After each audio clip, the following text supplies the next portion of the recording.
میرے نبی نے کہا کاش میری ماں زندہ ہوتی تو تم دیکھتے میں اس کی کیسی خدمت کرتا. چونکہ ماں کو دیکھا ہے ابا کو دیکھا نہیں، اور 6 سال کا زمانہ گزرا ہے.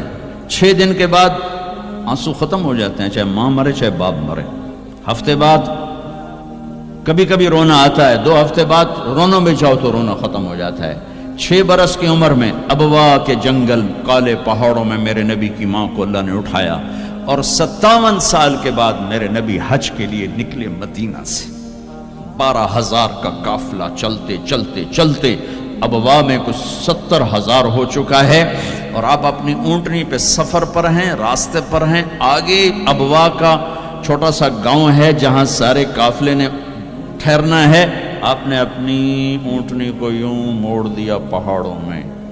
قریب کے لوگوں کو پتہ ہے کہاں جا رہے ہیں، باقی تو سب نیا مجمع ہے. وہ کہہ رہے ہیں کہاں جا رہے ہیں، کہاں جا رہے ہیں.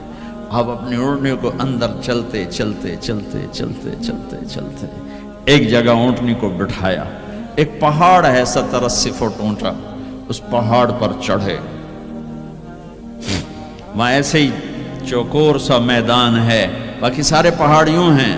سن 2000 میں بھی اماں آمنہ کی قبر کی زیارت پہ گیا تھا. جو میں وہاں میں تمہیں کیا بتا،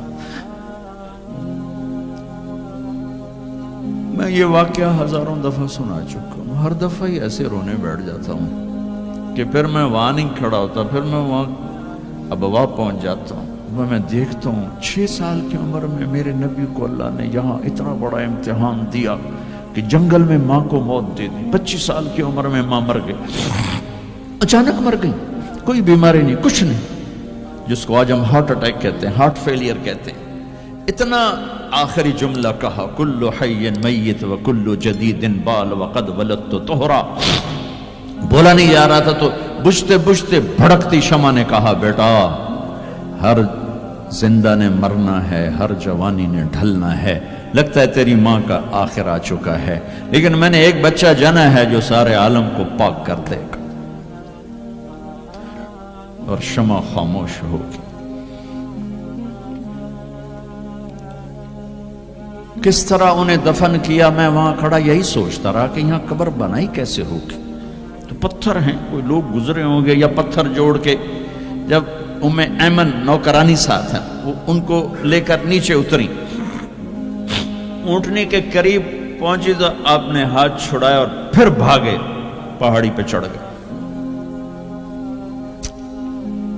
ایمن پیچھے گئیں تو وہ منظر تھا کہ شاید اس وقت عرش بھی رو رہا ہوگا کہ اللہ کے نبی نے ماں کی قبر کو چمٹایا ہوتا سینے کے ساتھ. قبر پہ ایسے گرے پڑے تھے.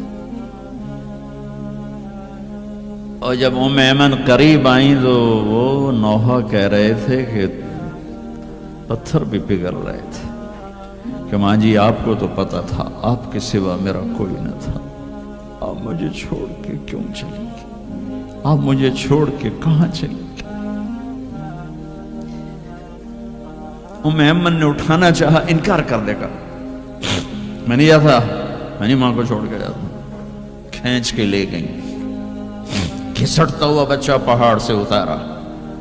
2 دن روتے روتے مکے کا سفر ہے، پھر کھانا بھی بند ہو گیا، پینا بھی بند ہو گیا، سوائے زمزم کے چند گھونٹ پانی کے سارا دن نہ کھاتے تھے نہ پیتے تھے، اکیلے بیٹھے رہتے، نہ ماں نہ باپ نہ بھائی نہ بہن. اللہ 57 سال کے بعد ماں کی قبر پر پہنچے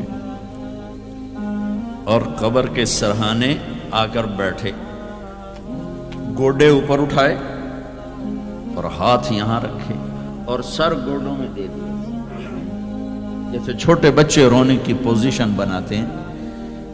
یہ چھوٹی جگہ میں دکھا نہیں سکتا. اور پھر جو رونا شروع کیا، اتنا روئے کہ ساری داڑھی سارا سینہ آنسوں سے بھر گیا، جیسے کوئی معصوم بچہ، جیسے 6 سال کا محمد رو رہا صلی اللہ علیہ وسلم. اتنا روئے کہ وجود ہل گیا.